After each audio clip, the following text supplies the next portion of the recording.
I still remember the night he proposed. We were in Paris, standing on a small bridge over the Seine just after sunset. The city lights were flickering in the water, and he knelt down without warning, holding a ring I didn't know he'd been carrying for weeks. I cried.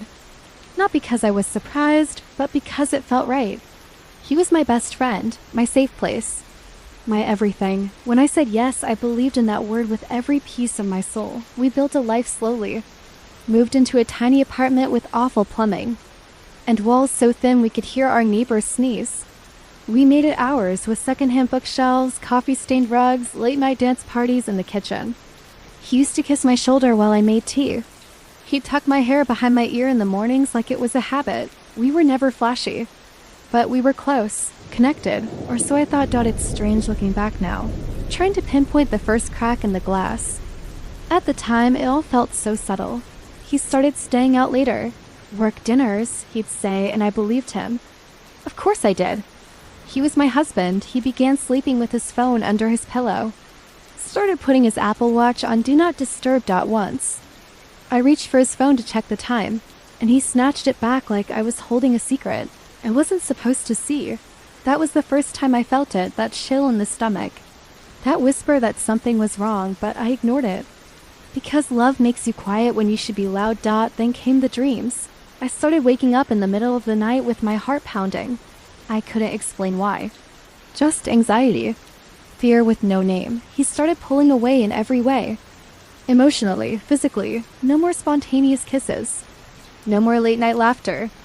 Just silence, screens, and that look, distant, impatient elsewhere. I asked him one night, softly, "Is everything okay between us?"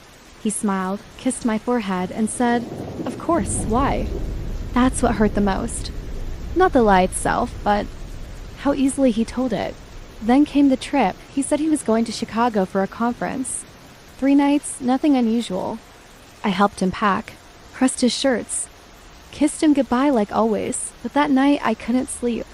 Something inside me wouldn't settle. Around 2 a.m., I opened our shared laptop, just to distract myself. His iCloud was logged in.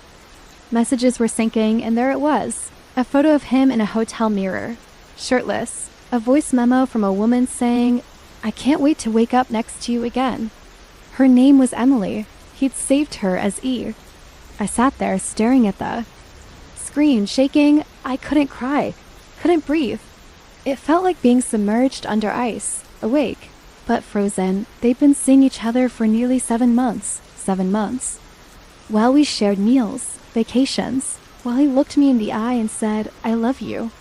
When he came back from Chicago, I didn't say anything, not at first. I watched him unpack, eat the dinner I made, kiss my cheek like nothing had happened. That night, while he slept beside me, I stared at the ceiling and realized I was sleeping next to a stranger who knew exactly how to pretend he loved me. The next morning, I handed him the laptop. I didn't scream, didn't accuse, just said, "Open your messages." He turned pale. He tried at first to deny it, said it was just flirting, said it never got serious, said I was overreacting. But I had read the messages, the photos, the plans. It wasn't an affair. It was a relationship, built beside mine, beneath it, behind my back, and I was supposed to be okay with that. We talked. For hours, days, he begged, cried, said he'd cut her off, said he'd go to therapy, said it wasn't about me. And that's the moment I felt the shift, because for so long, I thought if someone cheated on me, it would be because I wasn't enough, not pretty enough, not interesting enough, not sexy or smart or exciting enough. But sitting across from him, I realized something. It wasn't about me at all. It was about him, his emptiness, his need for validation, his cowardice, and I was done paying the price for someone else's damage. I moved out a week later. I didn't take much, a suitcase, my books, my dignity. I stayed with a friend for a month, cried more than I thought was physically possible. My body felt like a battlefield. Grief, betrayal, rage, all of it lived under my skin like fire. But something else lived there too. Clarity. And eventually peace. I got a therapist.